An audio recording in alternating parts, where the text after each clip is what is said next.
Meeste mense kom Mauritius toe vir die mooi wit strande en helder skoon turquoise see. En dis maklik om te sien hoekom.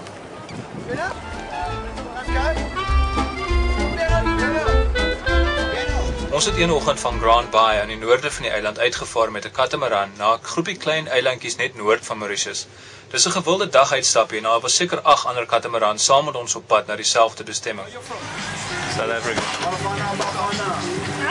Die trippie sluit middagete in, hulle braai sommer aan boord.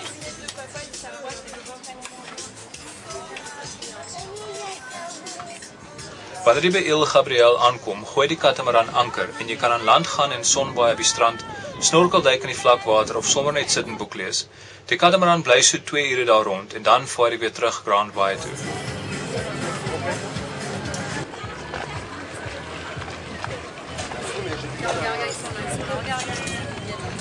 Jy vaar reg teen aan Coin de Meer verby, ook bekend as Gunners Coin, omdat dit van ver af lyk soos iets waarmee jy 'n seekanon stit.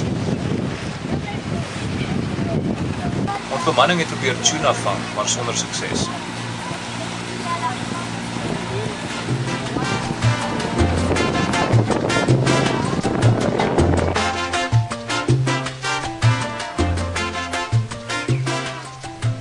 Ons het by Le Canonier Hotel tuis gegaan, naby Grand Bay.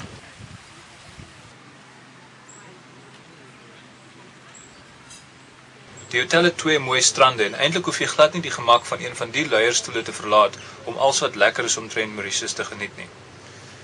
Behalwe vir die wittebroodspaartjies wat jy oral sien, is daar ook amper elke dag 'n paartjie wat trou by die hotel, soos hierdie Duitse egpaar. Niks was lekkerder om na 'n lang dag se verkenning reg oor die eiland sommer net by die hotel die sonsondergang te geniet met 'n G&T in die hand nie.